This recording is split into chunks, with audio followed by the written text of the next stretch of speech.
Bismillahirrahmanirrahim. Alhamdulillahirabbil alamin wassalatu wassalamu ala asyrafil anbiya'i wal mursalin wa ala alihi wa sahbihi ajma'in. Subhanaka la ilma lana illa ma 'allamtana innaka antal alimul hakim.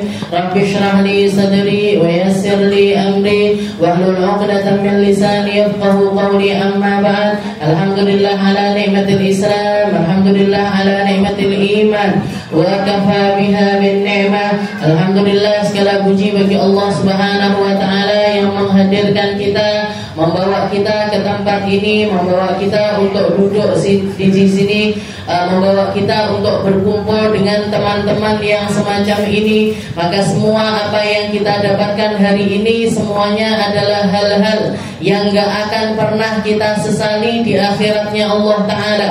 Tidak akan menjadi sesuatu yang membawa kebinasaan untuk kita, gak akan menjadi sebab kita diazab sama Allah Ta'ala, bahkan menjadi penyebab rahmatnya Allah Ta'ala turun, menjadi penyebab ridhonya Allah Ta'ala turun, menjadi penyebab Allah Ta'ala menghilangkan segala macam bala dan juga musibah yang harusnya menimpa tempat tersebut. Ketika Allah Ta'ala melihat hamba-hambanya sedang beristighfar, hambanya sedang bertaubat, hambanya sedang bermunajat kepada Allah Ta'ala, Allah Ta'ala nggak akan pernah tega untuk mengadab kaum yang semacam itu. Kaum-kaum yang di dalam dirinya ada kecintaan kepada Nabi Muhammad, kaum-kaum yang di dalam hatinya ada kerinduan kepada Rasulullah SAW, maka mereka akan menjadi orang yang terjaga zahirnya, terjaga juga batinnya. Terjaga zahirnya, terjaga juga batinnya. Makanya kita itu perlu memperbanyak tempat-tempat yang semacam ini. Kita perlu membumikan istilahnya majelis, semoga tambah banyak, semakin waktu semakin banyak. Orang-orang yang punya ilmu semoga semakin nambah dan semakin banyak. Orang-orang yang mau ikut berdakwah di jalannya Allah Ta'ala semoga semakin bertambah dan semakin banyak, sehingga semua tempat di negeri kita ini rata, rata dengan munajat kepada Allah Ta'ala, rata di dalam penghambaan yang sebenar-benarnya kepada Allah Subhanahu wa Ta'ala. Karena hal-hal yang semacam ini, Bu, yang nakal turunnya bala. Hal-hal semacam ini yang nakal ketika Allah Ta'ala pengen membinasakan satu kaum, pengen menghabiskan satu kaum, ketika melihat di antara mereka, oh di sini masih ada orang tua yang rajin sholat, oh di sini masih ada anak-anak kecil yang masih nyusu sama ibunya, oh di sini ada pemuda-pemuda yang beristighfar kepada Allah Ta'ala, masih banyak orang istighfar, maka itu pertanda bahwasanya balaknya Allah Ta'ala juga akan terus-terusan tertunda. Akan terus-terusan tertunda. Ya, semoga Allah Ta'ala menjauhkan kita dari segala macam bala. Bala zahir, bala batin, semoga semuanya dijauhkan dari kita, dari keluarga kita, dari semua orang yang kita cintai. Kita lanjutkan pembahasan kita di dalam kitab Khuluquna ila an qala al-mu'allif rahimahullahu ta'ala wa nafa'ana bihi bi ulumi fid dharain amin. Natasaddaq kulla yawmin bima tayassar wa in qalla wa natanaqash wa natabahath wa natruk mujadalah man la yakuna qasduhu al-ihtida' ila sabilil haq. Kalau jenengan bukunya yang lama, maka ini di halaman 21 dan 22. Kalau yang buku baru di halaman 28. Di halaman 28. Kalau yang buku baru kayaknya lebih simpel, satu garis gitu. Kalau yang pertemuan lalu, entah minggu yang keberapa, kemarinnya lagi, kita bahas tentang sedekah. Natasaddaq kulla yawmin bima tayassar. Makanya gak heran, Bu, buku sekecil ini berapa tahun ini gak katam-katam. Kemarin saya di mana, di majelis tadi malam, di majelis Al-Wasilah, buku segini, buku Risalatul Mu'awanah full bahasa Arab. Kalau ini kan bunggang-bunggang, segini, itu sudah 2/3 lah kita ngaji, tapi membutuhkan waktu sekitar 11 tahun. 11 tahun gak katam sak kitab. Ya semoga-moga sing titik barokah. Makanya jenengan itu kalau kita ngaji seperti ini, bayangkan apa yang terjadi di pondok pesantren. Anak-anak pesantren itu saat gini nih, Bu, saya ngaji sehari selesai. Kalau sama Habib Umar sehari, kalau ini sih kita ngaji dulu 3 hari. 3 hari tapi sekali pertemuan itu 1 jam 1 jam. 3 hari 1 jam 1 jam. Pertemuan pertama khuluquna ma Allah, pertemuan kedua khuluquna ma ibadi, yang ketiga khuluquna ma anfusina. Ini kan 3 bab kan? Akhlak kita sama Allah, akhlak kita kepada manusia, dan akhlak kita kepada diri kita sendiri. Ini enggak barbar. Tak popo, barokah semoga. Titik barokah. Tapi nggak usah saingan sama anak pondok, Bu. Nggak terus mama ya wis ngaji ki khuluquna. Anaknya misalkan ngaji khuluquna. Mama ya wis ngaji khuluquna.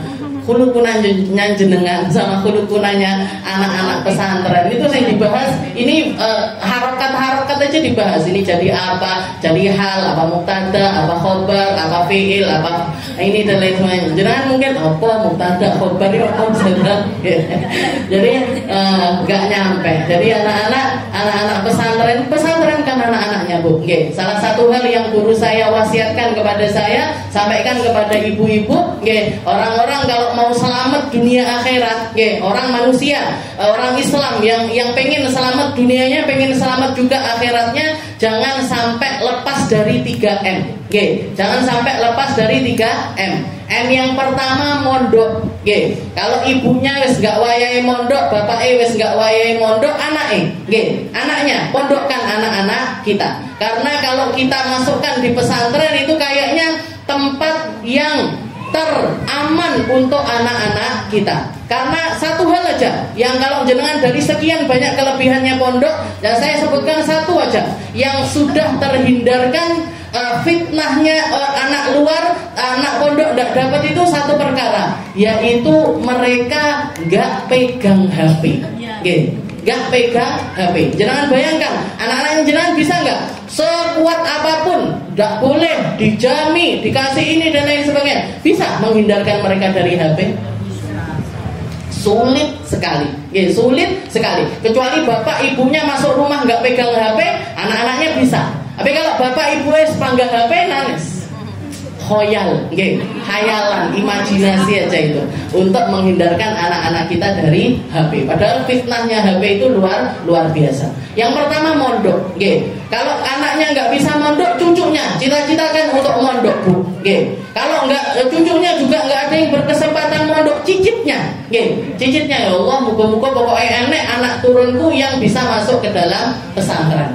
Tapi tetap, Bu, cari pesantren yang benar, cari pesantren yang lurus, cari pesantren yang nggak aneh-aneh, istilahnya nggak bikin sesuatu yang di luar batas apa yang kelihatan, maka paling gampangnya jenengan masukkan ke pondok-pondok salaf, pondok-pondok yang lawas-lawas, yang lama-lama, pondok-pondok baru itu ya bagus juga, mungkin dari segi fasilitas dan lain sebagainya mungkin lebih bagus, tapi dari segi feel-nya guru atau narasumber, istilahnya ulama-ulama yang pondok lama itu kan biasanya guru-gurunya sepuh-sepuh. Nah, ilmunya guru sepuh sama ilmunya guru muda itu nggak pernah bisa sama.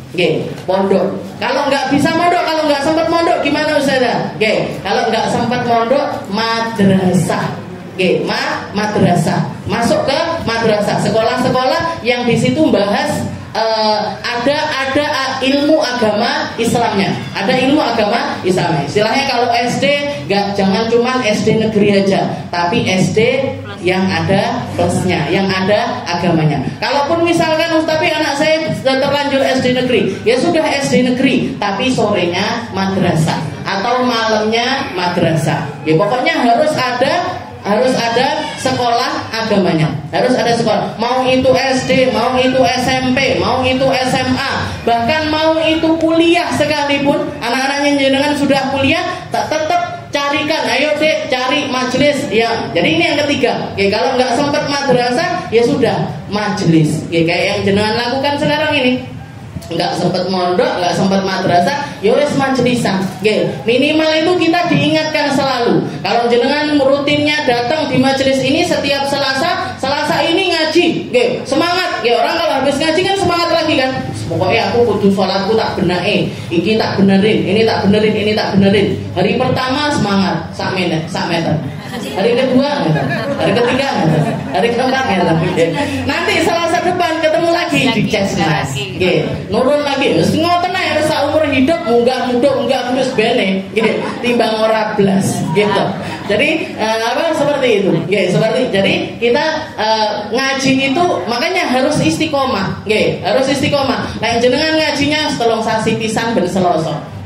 Niku muduhe kadung jelungup.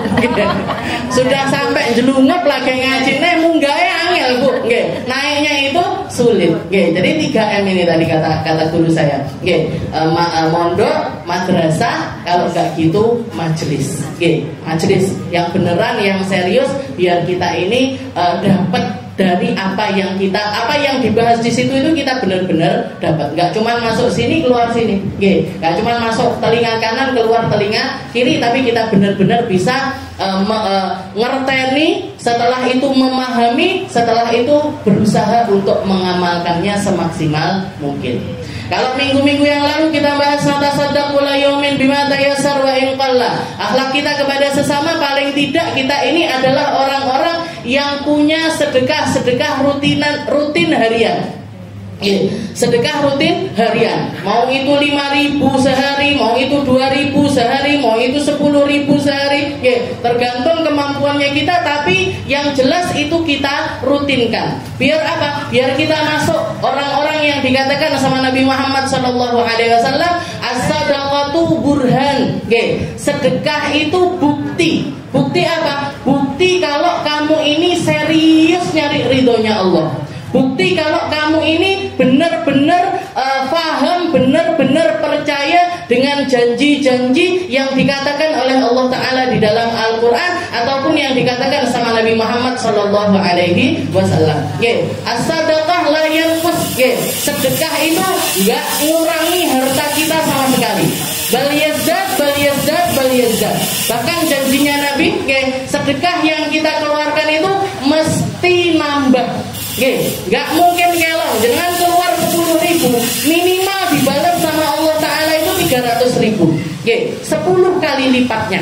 Itu pasti. Jadi jangan sedekah 20.000 mesti diganti sama Allah Ta'ala. Apapun kita mengeluarkan sedekah dalam bentuk apapun itu nggak mungkin hilang, nggak mungkin lepas, nggak mungkin lepas. Bahkan Nabi Muhammad mengatakan itu menjadi hartamu yang sebenar-benarnya. Ketika kita sedekah, itu yang sudah jadi harta kita. Yang masih di rekening, yang masih di dompet, yang masih di amplop, mungkin jadi rezekinya kita, mungkin enggak. Tapi kalau sudah kita sedekahkan, itu rezekinya kita yang sebenarnya, Bu. Fa innahu baqin 'indallah. Karena dia menjadi sesuatu yang fana. Perkara dunia kan, harta itu kan perkara dunia. Sesuatu yang fana ketika kita sedekahkan, jadi kita kekalkan perkara tersebut.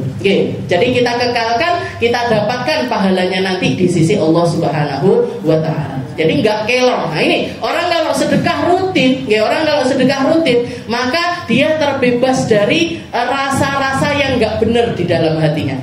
Allah Ta'ala janjikan harta itu pasti ketika saya sedekah kan nggak hilang. Nah, kita percaya benar sedekah. Rasulullah bilang harta kalau disedekahkan bakalan nambah. Kita percaya, kita sedekahkan harta kita yang rutin meskipun nominalnya itu kecil. Lah iso gede luwih apik nah. Gede rutin apik. Gede rutin. Mantap. Itu yang pertama. Lalu itu yang minggu yang lalu. Setelah itu kita bahas tentang yang selanjutnya. Di sini Habib Umar bin Hafid mengatakan natanaqash wa natabahath. Kita saling belajar, kita saling berdiskusi. Akhlak kita kepada sesama ini kita belajar, kita berdiskusi. Untuk apa? Untuk membekali diri kita.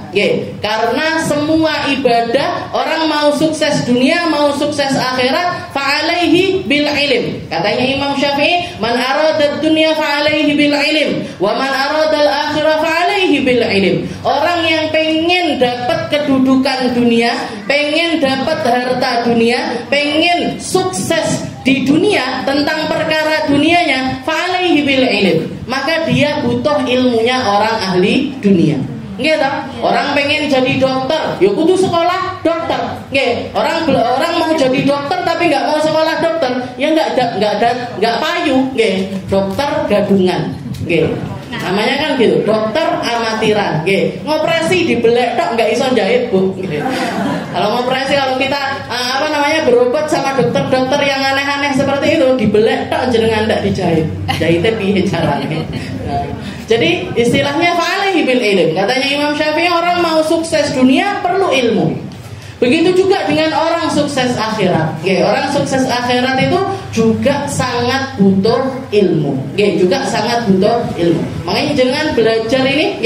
Nah ini kita niatkan natanaqash wa natabahat. Kita belajar dan kita berdiskusi. Kita belajar dan kita berdiskusi. Ada sesuatu yang nggak seret kita di dalam apa yang disampaikan, silahkan sampaikan. Saya kok ngomong kayak gini, maksudnya apa ya? Jangan nanya. Atau nanya sama teman-temannya. Istilahnya bahas. Nah ini jadi poinnya di sini. Pertama kita bekalin diri kita. Tapi pembekalan diri kita ini, kita boleh membahas tentang perkara-perkara ilmu. Kita belajar dan kita perlu untuk membahas tentang perkara-perkara ilmu dengan niatan mengamalkan ilmu tersebut. Jadi belajar untuk diamalkan, belajar untuk diamalkan, belajar untuk diamalkan. Bukan yang selanjutnya, wa natruk mujadalah man la yakunu qasduhul ihtida ila sabilil haq. Dan kita tinggalkan yang namanya perdebatan kusir, perdebatan yang gak ada ujungnya, gak ada jeluntrungnya.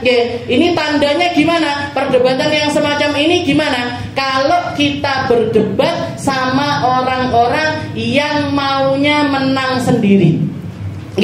Layakunu qasduhul ihtida. Dia nanya itu bukan untuk nyari tahu, tapi dia nanya, dia bertanya untuk mujadalah, untuk berdebat.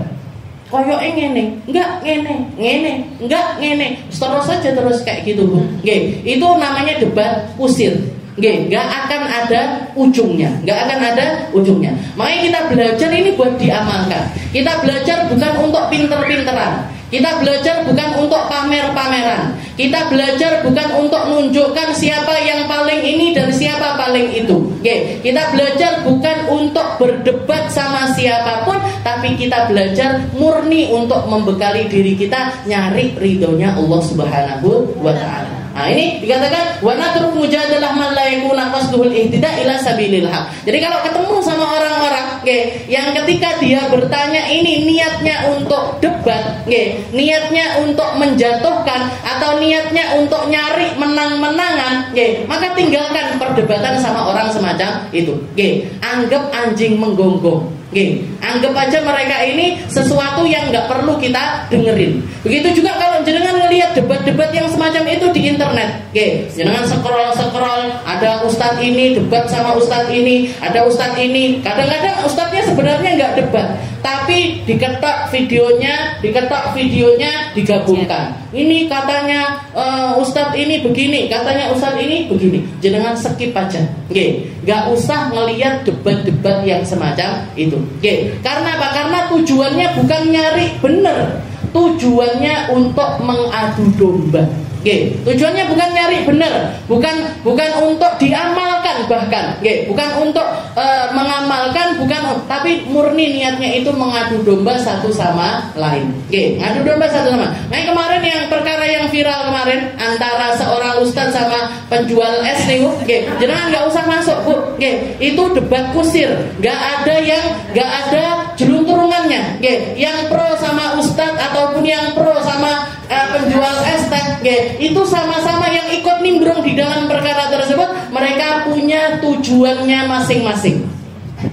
Punya tujuannya masing-masing, punya keinginannya masing-masing. Kalau bukan numpang tenar, numpang viral, numpang popularitas, maka dia numpang gharadud dunya, nggih, perkara-perkara dunia yang lainnya. Nggih, nyari panggung aja, nggih, nyari panggung aja di dalam perkara tersebut. Nggak usah melok-melok. Nggih, nggak usah ikut-ikutan. Aku pro karo ustate, sakarepmu pro. Nggih, aku pro sama tukang esnya, terserah kamu. Nggih, terserah kamu. Kita kalau mau belajar bener, nggih, belajar bener, ngelihat situasi yang semacam itu, wes ini berpotensi diadu domba. Ini berpotensi untuk bikin perpecahan. Ini berpotensi untuk bikin orang ini gaduh. Gak usah ikut-ikutan di dalam perkara tersebut. Lepaskan semuanya. Lepaskan semuanya. Ini di sini. Wa tarku mujadalah man la yakuna qasduhul ihtida ila sabilil haq. Tinggalkan debat sama orang-orang yang bukan nyari petunjuk. Orang-orang yang tidak mencari petunjuk ila sabilil haq, terhadap perkara yang benar. Orang kalau benar-benar pengen tahu, orang kalau benar-benar pengen tahu, ngaji, buka kitab. Kalau anak-anak pesantren biasanya melakukan yang namanya bahtul masail. Ini ada perkara baru ini di dunia muamalah, misalkan di dalam transaksi perdagangan. Ini mana ini? Nah, yang ini buka kitab, ini buka kitab, ini buka kitab. Bukan dari dirinya masing-masing. Sepertinya pendapat saya, sepertinya pendapat saya, sepertinya pendapat saya juga barbar. Ini buka kitab, ini buka kitab, ini buka kitab. Mana yang paling pas untuk menangani perkara tersebut, itu yang diambil. Nah, ini namanya musyawarah. Musyawarah di dalam keilmuan itu namanya adalah bahtul masail, membahas tentang permasalahan-permasalahan terkini. Jadi yang dicari apa? Sabilil haq. Yang dicari kebenaran masalah, bukan kebenaran pribadi masing-masing. Bukan kebenaran pribadi masing-masing. Ada 3 golongan, Bu. Orang-orang kalau jenengan berdebat sama mereka, tinggalkan aja. Tinggal aja. Gak ada gunanya ngomong sama orang-orang semacam itu. Gak ada gunanya kita ngasih tahu orang-orang semacam itu. Gak ada gunanya kita membandingkan perkara kita atau keilmuan kita yang kita pahami dengan keilmuannya orang semacam itu. 3 golongan. Innallaha la yahdil qaumal fasiqin. Allah tidak ngasih hidayah, Allah tidak memberikan petunjuk kepada orang-orang fasik.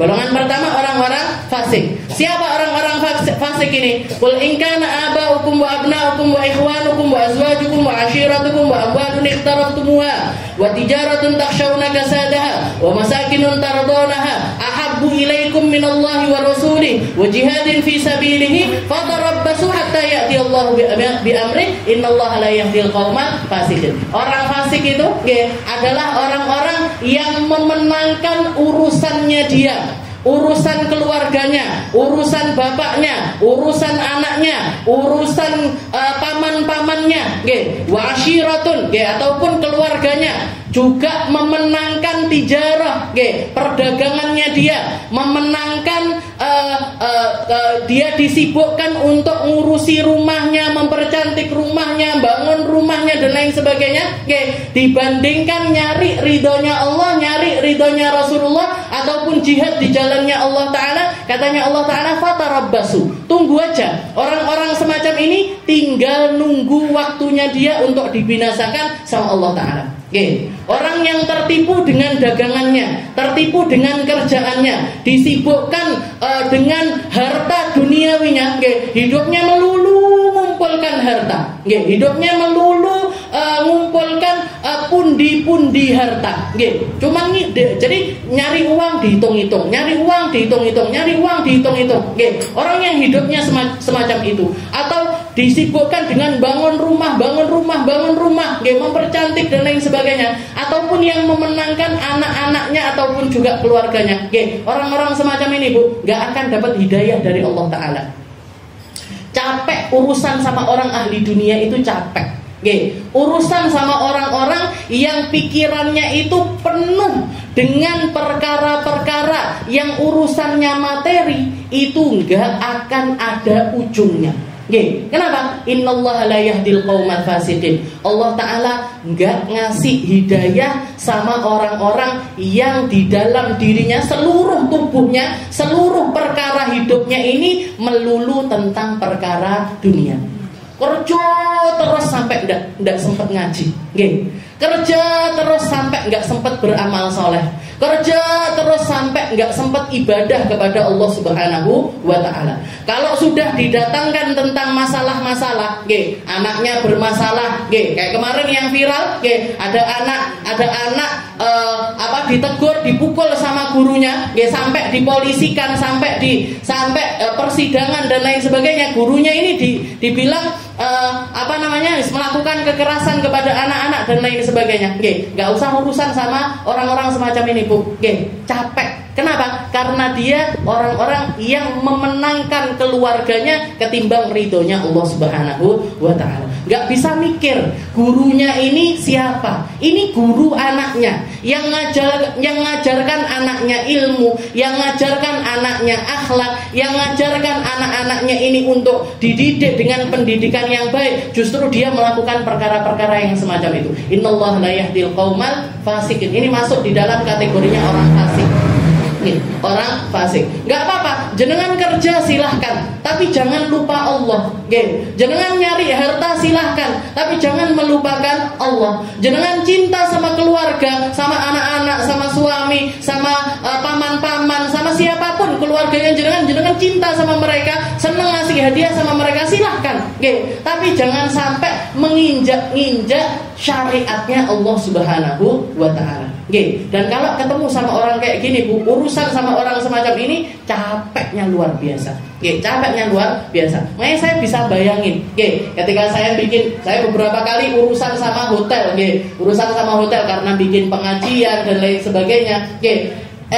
Ini yang manajernya yang kita ngobrol sama mereka. Nah ini istilahnya kita nggak nyalahkan kalau mereka minta DP, minta perjanjian tertulis ini itu dan lain sebagainya. Nah ini sesuatu yang harus kita taati karena saya tahu persis yang urusan sama dia ini lebih banyak orang yang nggak kenal agama ketimbang yang kenal agama.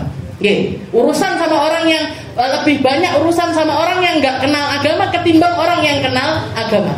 Dan urusan sama orang yang nggak kenal agama itu ruwetnya minta ampun. Nggih napa boten? Ruwet, Bu. Nggih, utang ora roh-roh.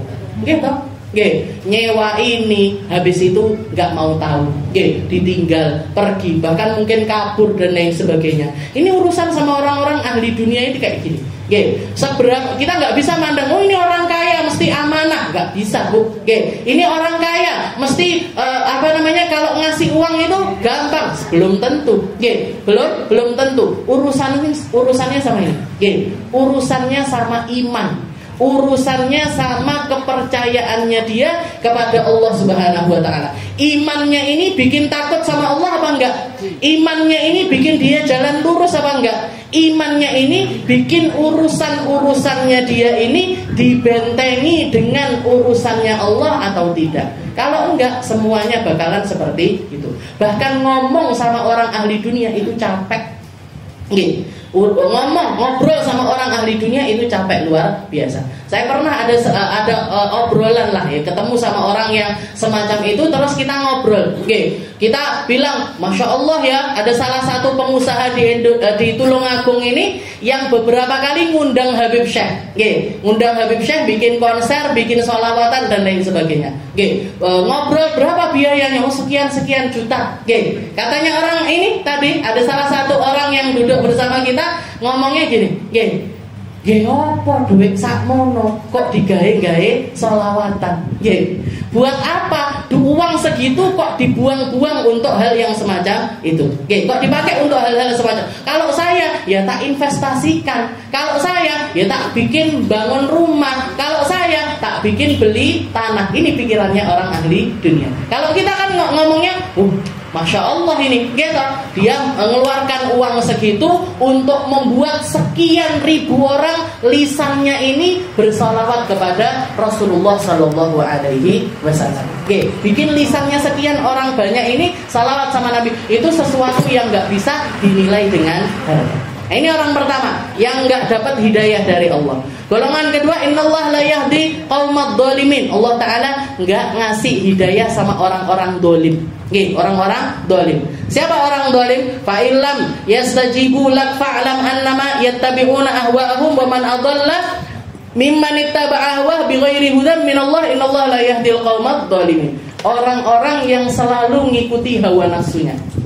Melek sak melek dilakoni, mau sak mau dilakoni. Nah, ini orang-orang yang enggak dapat hidayah dari Allah. Makanya kita perlu mujahadatun nafs itu perlu, Bu. Perlu mendidik nafsu kita ini biar sejalan dengan hidayah dari Allah. Waman adalla mimman ittaba'a hawahu bighairi hudan minallah. Kita selaraskan nafsu kita dengan nafsunya Nabi Muhammad SAW. Nabi Muhammad itu senengannya apa? Sholat, kita sholat. Nabi Muhammad sukanya apa? Dikir, kita dikir. Nabi Muhammad sukanya kalau kumpul sama sahabat ngapain? Ngobrolin tentang keilmuan. Kita lakukan seperti apa yang ada di dalam nafsunya Nabi Muhammad SAW. Dan yang ketiga, innallaha la yahdil qaumal kafirin. Sama debat sama orang kafir. Ini enggak ada fungsinya. Debat sama orang kafir. Kalau mereka nanya orang-orang non muslim, kalau mereka nanya sama kita jawab. Tapi kalau sudah mereka ngajak debat, enggak usah direken. Enggak usah direken. Orang kafir, orang dolim, orang fasik, ini orang-orang yang enggak dapat hidayah dari Allah Ta'ala. Ihtida ila sabilil haq bal tasallata alaihi hawa fala yuridu illa ayyantasira li ra'yi mahma kan. Orang-orang ini tiga golongan ini, mereka kalau debat yang dicari itu kemenangan, yang dicari itu tinggi-tinggian, bukan ridhonya Allah, bukan nyari sabilul haq, bukan nyari perkara benar yang ada di tempat tersebut. Makanya salah satu ulama kita, Imam Malik itu pernah didatengin satu ulama. Imam Malik pernah didatangi sama ulama. Imam Malik didatengin sama ulama. Imam Malik didatengin satu orang. Ngomong sama Imam Malik, wahai Imam, saya punya masalah di dalam, saya pengen debat di dalam satu perkara keilmuan. Setelah itu, ayo kita saling adu argumentasi. Ayo kita saling adu dalil-dalil yang ada pada diri kita. Maka Imam Malik menjawab, terus nanti kalau sudah kayak gitu, kalau sudah kita debat, kalau misalkan kamu menang, apa yang harus kita lakukan? Ya kamu harus ikut saya. Kalau saya yang menang, saya nanti ikut kamu. Nah, kalau ada orang ketiga yang datang terus ikut debat, terus dia yang menang, ya kita ikut dia. Jadi kalau saya yang menang, dia ikut saya. Kalau dia yang menang, Imam Malik suruh ikut sama dia. Kalau ada orang lain yang datang, setelah itu debat terus dia menang, kita ngikuti dia. Maka katanya Imam Malik, terus kalau misalkan itu orang ketiga, orang keempat, orang kelima, orang keenam datang terus kita harus ngikuti orang-orang itu semuanya. Fa innallaha ba'atad dinal wahid ya wa huwa dinul Muhammad. Ya Allah Ta'ala itu cuman ngasih kita satu agama, satu aturan, yaitu yang datang dari Nabi Muhammad sallallahu alaihi wasallam. Lah kok kamu mau debat masalah ini, nanti saya menang ini melok gini, menang iki melok gini, menang iki melok gini. Terus kita mau, dan semuanya ini bukan nabi, semuanya ini bukan rasul. Lah kok kita mau ngikuti orang-orang semacam ini, bukan ngikuti agamanya Nabi Muhammad sallallahu alaihi wasallam. Nah, orang kalau banyak debat, bingung, Bu, melok iki, apa melok iki, apa melok iki, sing iki, apa sing iki, semumet, Jadi ambil satu yang jenengan yakin kebenarannya, yang jenengan yakin keilmuannya, yang jenengan yakin ini adalah manhajul haq, thariqah atau metode pemahaman kepada Nabi Muhammad yang lurus, maka ambil jalan itu, gak usah melencong-melencong ke sana ke sini dan lain sebagainya, karena gak ada fungsinya. Imam Abu Hanifah juga pernah ditantang satu orang debat, orang ateis, orang yang nggak percaya sama Tuhan, nggak percaya sama kalau alam semesta ini diciptakan oleh Allah Subhanahu wa taala. Maka orang tersebut bilang, ayo Imam Abu Hanifah kita debat. Kapan waktunya? Hari ini tanggal sekian jam sekian.